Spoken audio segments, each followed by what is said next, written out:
que cuando intentaban exportar manzanilla, en este caso a Alemania, no les aceptaban las partidas porque les decían su manzanilla viene contaminada con plaguicidas. Aguarda un minutito que está entrando Bernardo. A ver, un segundito, a ver si entra bien y hace todos los deberes. Vamos a ver, yo lo admití, pero bueno, a veces tarda. A ver. Ahí está, se está uniendo. Vamos a ver. Yo leí justamente, estuve viendo tus publicaciones con respecto a ese tema esta semana y la verdad que me alarmé. Ahí está Bernardo. Bienvenido, Bernardo. No sé si está escuchando, pero bueno, ahí está conectando el audio. Bienvenido, Bernardo. Hola, Bernardo. Digamos que yo no estoy reñido con la tecnología, sino que la tecnología está reñida conmigo. Tuve que pedirle auxilio a mi hijo para poder ingresar porque, según dice mi hijo, la computadora está embrujada. Bueno, bienvenido. Estamos, el profesor Brailovsky, Antonio Brailovsky, está comentando un poquito, él está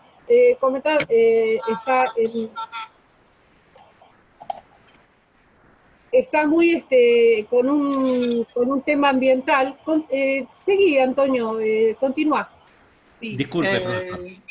A partir de que había indicios que no podían explicar que partidas de manzanilla que estaban contaminadas con plaguicidas y el productor no lo había usado, a partir de que el arbolado urbano mostraba señales de enfermedad, que no se entendía por qué, eran el aire y de la lluvia del centro de la ciudad. Y en el centro de Pehuajó, la gente respira plaguicidas y llueve con plaguicidas. Entonces, hay toda una preocupación de repetir la misma experiencia en otras ciudades. Claro. Se usan plaguicidas, no en la ciudad, obviamente, en la zona rural, a bastantes kilómetros del centro. Bueno, ¿qué pasa en Trenquelauquen? ¿Qué pasa en Tandil? ¿Qué pasa en Arrecife? ¿Qué pasa en Pergamino? ¿Qué pasa en Junín? San Pedro, zona, claro. Relevamientos semejantes en el conjunto de ciudades que tienen algo que ver con la producción agropecuaria, a ver qué está pasando. Porque hasta ahora el Ministerio de Agricultura había dicho que esto no podía pasar. Es decir, que no había lo que se llama técnicamente deriva de plaguicidas, es decir, que fumigan en un lugar y ellos dicen que los plaguicidas se quedan en ese lugar. Entonces, si se quedaron en ese lugar, ¿qué hacen en el aire y en la lluvia? Claro.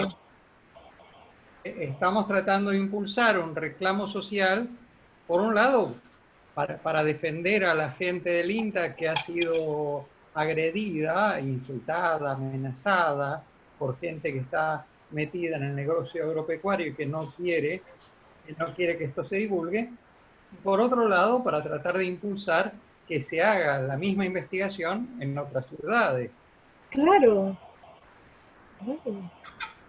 Claro, yo estuve leyendo tus posteos justamente y también, lógicamente, cuando uno hace estos posteos, uno los hace, bueno, vos estás ahora, recordá en la localidad que te encontrás. En Pehuajó. En Pehuajó. Pero cuando uno hace estos posteos, ¿no es cierto? Hay un montón de gente que deja su comentario en las comunidades de los pueblos y demás, donde también tienen noticias de estas circunstancias. Ahora, yo me pregunto, un ente regulador como es el INTA, que tiene justamente toda la información, porque también se sabe que la lluvia, el vapor, todo ese tipo que lo sabemos desde chicos, ¿no es cierto?, que es propio de la naturaleza, como en lo que es las fumigaciones, porque este tema de las fumigaciones ya lleva más de 5 años teniendo experiencias gravísimas en la salud de la gente, de los chicos, de los nacimientos con malformaciones. Esto, si bien hay muchos intereses creados, ¿quién es el ente que regula al final todo este tipo de cuestiones porque estamos hablando de la salud, ¿no es cierto? Debería ser el Ministerio de Agricultura, en este caso de la provincia de Buenos Aires, y además el de Nación. Es decir, el INTA no regula, el INTA es una entidad científica que hace informes y estuvo muy condicionado hasta ahora. Recordemos que bajo el gobierno anterior se les prohibió a la gente del INTA usar la palabra agrotóxicos, de modo que había una restricción a trabajar en el tema de impacto ambiental, impacto a la salud de estas sustancias. En este momento hay un ambiente para discutirlo y yo creo que hay que plantearse que Pehuajó no debe ser una excepción, que es necesario hacer investigaciones equivalentes en otros sitios de la provincia de Buenos Aires y hacer un mapa comparativo. Bueno, ¿dónde estamos respirando menos de esto? ¿Dónde estamos respirando más? Con un agravante o un agregado, si querés, y es que hay valores científicos para intoxicación aguda con plaguicidas, es decir, qué cantidad de plaguicidas alcanza para matar a una persona en el momento. Pero no hay ninguna investigación confiable sobre las dosis peligrosas de intoxicación en largo plazo. A largo plazo, claro, claro. Es decir, un cigarrillo no te hace nada. Ahora, fumar durante 10 años sí te hace, durante 20 años te hace más. Bueno, lo que estamos reclamando son investigaciones sobre qué te hacen los plaguicidas respirar plaguicidas todos los días en 5 años, en 10, en 20. Lo que es mayor cantidad de casos de cáncer, mayor cantidad de problemas hormonales y mayor presencia de nacimientos con deformidades. Claro, sí, sí, sí. Ahora, si me lo permite, perdón. No, sí, quería decirle al profesor, yo hice un estudio hace 3 años sobre la zona núcleo, profesor, y además sobre, digamos, sobre todo lo que es la pampa húmeda, con respecto al campo y al uso de plaguicidas.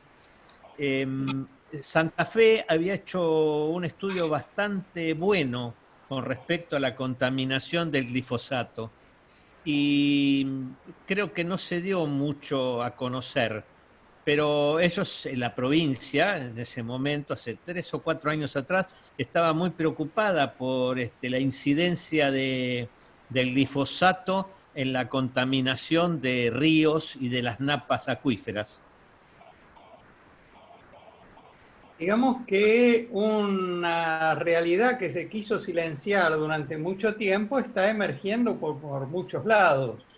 De modo que es el momento de confluir en un reclamo común. Queremos que se sinceren los riesgos, que se discuta, que se plantee si no se está sometiendo a las poblaciones a un riesgo sanitario para que alguien se haga rico, ¿no? Totalmente. Y yo me pregunto, ¿no? Este tema de los intendentes, ¿no es cierto? O sea, ¿cuál es la circunstancia por la cual? Porque esto que pasa en Pehuajó, como bien lo dijimos al principio, pasa en un montón de otras comunidades pequeñas, agrícolas. ¿Qué posibilidad hay de hacer una gran cadena? Porque este reclamo tiene que ser fortalecido en la unión de las necesidades y de las situaciones graves que están pasando en muchas de esas comunidades, ¿no es cierto? Porque también hablaban los maestros desde hace 2 años, donde las fumigaciones se daban en los patios de los colegios, porque bueno, muchos colegios están en el medio digamos, de espacios abiertos, donde hacen huertas, inclusive los mismos chicos. Entonces digo, esto ¿cómo puede, digamos, si bien sí, la única forma es el reclamo constante y unificado, ¿no es cierto?, de las zonas que están padeciendo estas circunstancias. Bueno, hay asociaciones de pueblos fumigados que hacen jornadas periódicas para compartir información. Justamente en la última de esas jornadas, que fue hecha el año pasado, allí plantearon un protocolo para las escuelas, protocolo de normas de seguridad y de denuncias a los organismos públicos y a la comunidad en caso de fumigaciones cerca de las escuelas. Bueno, esto en la provincia de Buenos Aires, por ejemplo, no había sido aceptado por el Ministerio de Educación. En la provincia se llama Dirección General de Escuelas. Sí lo había aceptado el sindicato docente, que lo distribuyó por su cuenta, los sindicatos docentes, y en la provincia de La Pampa sí se había incorporado a los protocolos de las escuelas de manera oficial. De modo que, bueno, hay que ir avanzando en ese sentido, dando respuestas, porque lo primero que pasó con los docentes de las escuelas fumigadas es que los chicos se descomponían en clase y nadie sabía qué hacer. Entonces, por lo menos, hasta que se logre controlar eso, que los docentes sepan qué hacer ante una emergencia. Del mismo modo que saben qué hacer ante un incendio. Claro, y además hay algo que veo no está previendo el Ministerio de Salud, la Secretaría de Salud de la comuna, porque me imagino yo que esos chicos que han tenido una situación X en el colegio, que se han descompuesto, o que ya tienen urticaria, o que tienen eczemas, o que le tienen problemas de respiración, o que tienen cáncer, o cualquier otro tipo de circunstancia que los hayan llevado a deteriorar la salud a partir de las fumigaciones. ¿Qué hace las gobernaciones para atender esos casos que son exclusivamente de intoxicación y de envenenamiento? Bueno, digamos que en todas las provincias en que se trabaja con plaguicidas, tendría que haber, especialmente en los municipios que se trabaja con plaguicidas, tendría que haber en los hospitales públicos un servicio de toxicología que entendiera de estos temas. Este es otro de los reclamos a hacer. Si el médico es urólogo, por ejemplo, no sabe qué hacer con un caso de intoxicación por plaguicidas, nunca lo vio en la facultad, estas cosas también se esconden, no solo en la facultad de agronomía, también en la facultad de medicina, se esconden los temas de intoxicación con plaguicidas, mucho más intoxicación crónica. De modo que hay que salir del silencio. Hasta ahora se planteó este tema no existe. Primero, que se acepte que el problema existe, y a partir de la existencia del problema, bueno, ¿cuál es la respuesta de los organismos científicos y tecnológicos, desde el INTA hasta los hospitales locales y regionales? Claro, claro. Bueno, yo creo que acá, como bien muchas veces lo conversamos, el trabajo nuestro, ¿no es cierto? De cada uno, exigir, unirse, fortalecer, digamos, las organizaciones vecinales, como para poder crear, digamos, algo mayor, ¿no es cierto? Con lo cual uno puede hacer mucho más fuerza, porque en las comunidades pequeñas, con todas las circunstancias económicas que tienen ya de por sí, sumado a un tema de salud, sumado a muchas que ya no tienen mucha economía, ¿no es cierto? O sea, esto se hace mucho más difícil. Se hace difícil, pero también lo que vimos en estos días fue una respuesta interesante de la gente común. O sea, la gente común sabe, intuye que hay problemas, se da cuenta de que están siendo ocultados los problemas y quieren saber más. Y piden respuestas, por supuesto. Totalmente. ¿Y qué tiene, digamos, hay algún organismo o una asociación, como bien vos decís, en este caso Peguajó, qué otra localidad se sumó, digamos, de una manera, digamos, ya programada para hacer alguna acción puntual, o estos se están organizando recién? En cada localidad hay algún grupo ecologista. En Pehuajó se llama Movea, movimiento de vecinos autoconvocados, pero en todas partes hay un grupo ecologista impulsando el tema y planteando acuerdos mínimos que van más allá de que uno vote un candidato u otros voten otro candidato, pero digamos, Totalmente. en Buenos Aires, con respecto al riachuelo, estamos en una ONG, en la que los integrantes de la ONG, que es la Asociación de Vecinos La Boca, votamos candidatos distintos, pero estamos de acuerdo en que hay que limpiar el riachuelo y exigírselo a los que gobiernan ahora y a los que gobernaban antes y a los próximos. Totalmente, totalmente. Y esto digo yo, ¿cómo pensás? Porque en este momento surgen varias dificultades, como si bien esta es una dificultad grave, se suma al COVID. Entonces, digamos, este COVID lo vamos a tener un buen tiempo, con lo cual también hay muchas informaciones diarias que van de aquí para allá, ¿no es cierto? Que por un lado te dejan salir en manada a caminar por los bosques, y por otro lado ahora dicen que el bloqueo va a ser total porque entonces nos vamos a tener un contagio masivo. Y yo, viste, la verdad que sumado a estas circunstancias que son gravísimas por el tema de la intoxicación, digo, ¿qué pasa con la gente, con los chicos? Mira, yo creo que parte del planteo que hay que divulgar es que un organismo que tiene adentro tóxicos, si tenemos tóxicos adentro del cuerpo, vamos a tener menos defensas ante una pandemia o ante una enfermedad como el coronavirus o cualquier otra. Simplemente lo que hacen estas envenenamientos es bajarte las defensas.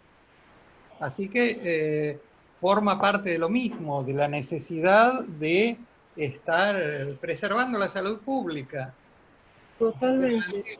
plantea parar una cantidad de actividades para preservar la salud pública, bueno, también vamos a revisar cómo se llevan a cabo otras actividades para preservar la salud pública. Bueno, y en este caso, es verdad, y en este caso pensaba justamente cómo se pueden también en otras, es la economía, ¿no es cierto? O sea, porque todo tiene que ver con todo, ¿no es cierto? Esto que se está hablando en cuanto a ocultar intereses privados, ¿no es cierto? Digamos, eh, que son gravísimos porque traen consecuencias de salud para la gente, que está súper probado, recontra probado. O sea, le preguntas a un chiquito de primaria y sabe responderte perfectamente. Eh, en lo económico, digamos, por supuesto que esto influye. Y en este momento, te voy a saltar un poquito así como de tema, porque en este momento de quiebre económico, ¿no es cierto?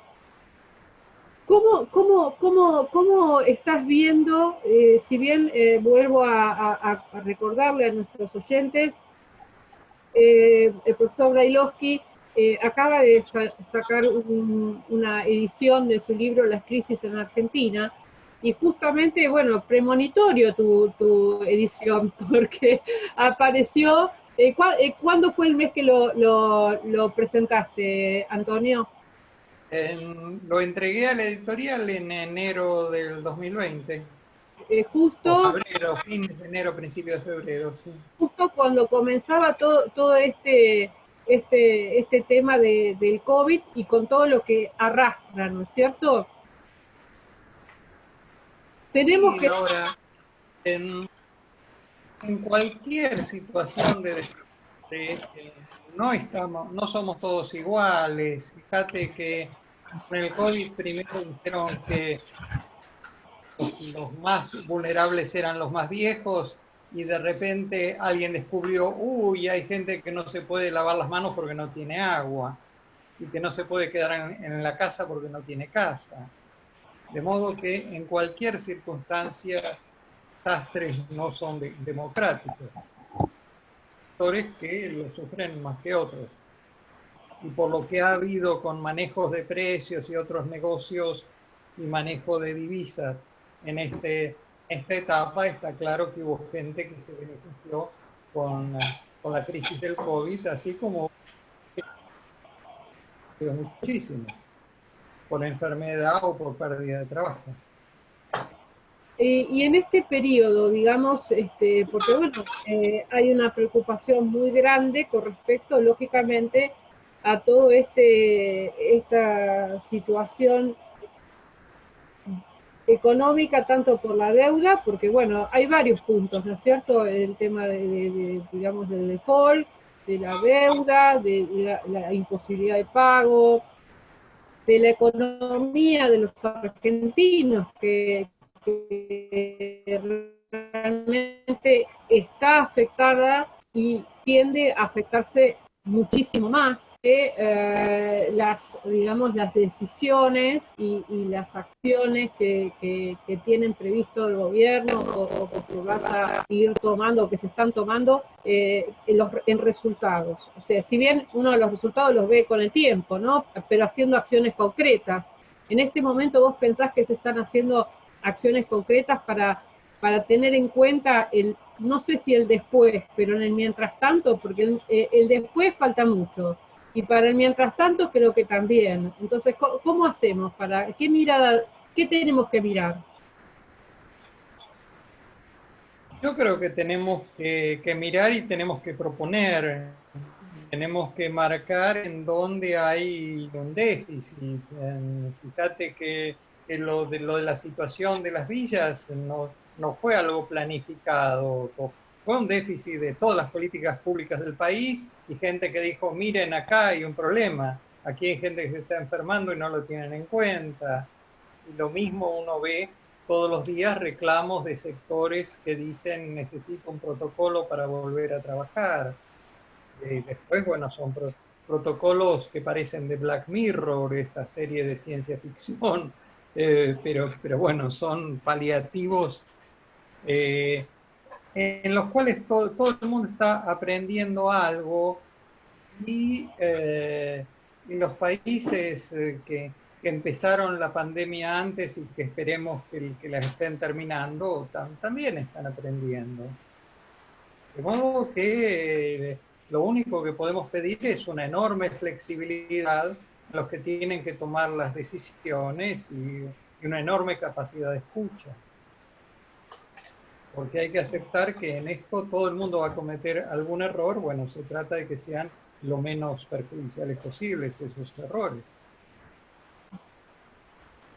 Totalmente, totalmente. ¿Y qué visión tenés? Bernardo, ¿estás allí?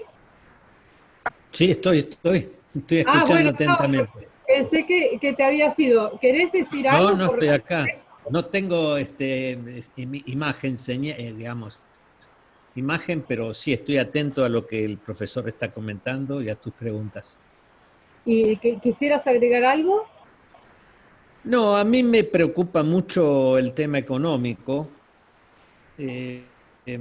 A ver, yo vivía en México y tengo gente muy cercana a mis afectos y siempre comentamos la similitud de los dos países, México y Argentina. Tenemos problemas comunes y por causas comunes. Estuve releyendo El corazón de piedra verde de Madariaga y, y de pronto se me ocurre que las crisis argentinas, llegamos a ser el séptimo país del mundo hasta el problema económico del año 29 y después obviamente empezamos una debacle con los golpes de Estado del 30 y demás. Pero se me ocurre que, digamos, hilando fino, Argentina, si uno se pone a mirar, tiene grandes riquezas. No tenemos infraestructura, nadie se ha ocupado de generarla, pero acá el problema yo creo que no es ni religioso, ni social, ni político, porque grieta hubo siempre. ¿No cree usted, profesor, que el problema más serio que tenemos en la Argentina es moral? Digamos que para que haya un problema moral tiene que haber una sociedad que es incapaz de controlar la amoralidad de los sectores de poder. Entonces creo que pasa en ese sentido, porque tenemos dirigentes morales o éticos en aquellos países en que se los puede controlar. En los países en que se autocontrolan o se ponen de acuerdo unos con otros para hacer sus negocios, bueno, mucho más difícil, y ahí tenemos esos problemas morales, al menos es mi punto de vista. No, sí, Ahora, lo que pasa, vuelvo sí, al libro, perdón, usted había mencionado el libro de Salvador de de Madariaga, Madariaga, sí. Piedra Verde, una novela que tuve el gusto de leer por primera vez en esta pandemia. Y él habla de un choque de civilizaciones entre Absolutamente. los Flores y los mexicanos. Y como era el punto de vista español de unas décadas atrás, hay una civilización buena y otra mala en su libro. En su relato, sí, sí. Los europeos vienen de una civilización buena y los americanos tienen civilizaciones malvadas. Y yo creo que algo de eso ha cambiado en este momento, hay puntos de vista mucho más comprensivos sobre culturas diferentes, la cultura en la que uno vive. Esto también hay que decirlo y se mete en todas las miradas. Bueno, sí, simplemente me acordé de lo que pensaba cuando leí este libro.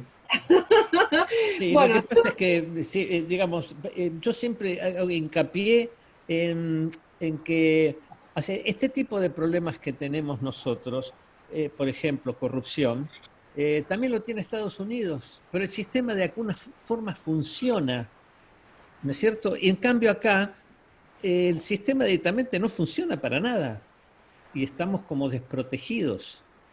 Por eso hago mucho hincapié en el tema moral. O sea, falta educación, esto de educar al soberano, ¿no? Y creo que nos falta eso, una educación moral cívica, por así decir. Y eso es lo que permite a los grupos de poder, por ejemplo, en el caso que hablábamos recién de contaminación, hay 3 o 4 empresas poderosísimas a nivel fertilizantes que doblegan voluntades. Y cuando Angie hablaba de qué pasa con los intendentes que no reaccionan, y bueno, están sujetos a esos grupos de poder que tienen muchas prebendas o mucha presión sobre los políticos, ¿no? Por eso siempre digo, yo creo que el principal problema que tenemos nosotros es moral, en donde la gente deja de lado que tiene un poder fabuloso con el voto, pero no tiene una cultura cívica como para hacerlo valer. Bueno, intentaremos que lo haga valer y además yo creo que es importante la construcción de sociedades intermedias, que no sea solo el voto cada 2 años, sino que sean entidades de activismo ciudadano que empujen y ayuden a controlar. Sobre lo que decía Angie de los intendentes, en general, la clase política de los pequeños pueblos rurales tiene sus ahorros o su dinero familiar invertido en campos, así como la clase política de las ciudades grandes lo tiene invertido en departamentos y demás. Entonces, hay una Absolutamente. sección del negocio inmobiliario fuerte que incide en qué decisiones toman. No todos, pero unos cuantos tipos importantes definitivamente. es verdad, es verdad. Así que, bueno, yo pienso, me encantó que por lo menos pudimos encontrarnos, que es lo más maravilloso Y bueno, para poder justamente aceitar, ¿no es cierto?, este engranaje de reflexiones, de debate, un debate con todo lo que quiere decir y poner todas las herramientas sobre la mesa, todos los sucesos, las inquietudes. y visibilizar también, como bien vos decís, Antonio, siempre, las situaciones, visibilizar las comunidades, visibilizar las dificultades, porque es una manera también de cooperar para que también nos unamos un poquito más para pedir y para, digamos, trabajar sobre esas circunstancias que todos de alguna manera tenemos en nuestro espacio, cooperar para que sean visibles y se puedan accionar para que se vayan resolviendo, ¿no es cierto? De acuerdo, sí, sí, digamos, para esto sirve el periodismo. Esta es la función tuya, de conectar a la gente, ayudar a armar esta trama que hace que muchas personas que estarían dispersas se conecten, vean en qué cosas coinciden, en qué cosas discrepan y bueno, armar una trama social Totalmente, totalmente. La semana próxima, Antonio, el miércoles a las 18, bueno, tengo pensado también, bueno, seguramente vamos a tener invitados, porque la idea es también conocer situaciones de la gente y que uno pueda también intercambiar, pero bueno, nos vamos a comunicar en la semana también para ir armando esa red, ¿no es cierto? Y siempre les quiero comentar a nuestros oyentes, nuestros televidentes ahora, que lo pueden ubicar a Antonio Helio Brailovsky en el Face, donde todos los días tiene una noticia ambiental en la cual podemos y tenemos y debemos estar informados. Yo quiero decirte que las comparto todas en la página porque creo que desde los ríos, desde la tierra, desde el agua que tomamos, desde estas fumigaciones, todo es un tema urgente y que debemos estar atentos y permeables a informarnos. Te agradezco, Bernardo. Ya la próxima vamos a tener cámara, vamos a estar más aceitados. Estamos avanzando, sí. ¿Sí? El primer día estaba, la vez anterior estaba totalmente out. Y después, hoy por lo menos ya tengo audio, los veo bárbaros los dos. Y la próxima vez, la cámara funcionaba hace una hora, les puedo asegurar. Y bueno, dejó de funcionar. Pero bueno, sí la escuché lo de ustedes y me parece muy enriquecedor. Les agradezco mucho. Bueno, también compartimos, esta vez compartimos con foto tuya, la próxima vez Gracias, bueno, profesor. y la idea es poder tocar diferentes temas. Yo también estoy leyendo un poquito porque, bueno, a veces también la falta de información es un huequito difícil de llevar frente a toda esta información y toda esta realidad que vivimos. Yo desde ya agradezco este espacio, me alegro que hayas podido ingresar, Antonio, y un gusto todas las veces que compartimos. Bueno, de acuerdo. ¿Eh? Muy bueno el compartir esto. Bueno, nos estamos viendo el próximo Angie. Miércoles. Gracias. Bueno, gracias. Gracias, Leonardo. profesor. Nos estamos viendo el próximo miércoles a las 18 horas aquí en De Voz de Mí y Nosotros con el profesor Antonio Brailovsky, Bernardo Ginelli y seguramente tendremos otros invitados de lujo. Besito y hasta la próxima. Hasta la próxima.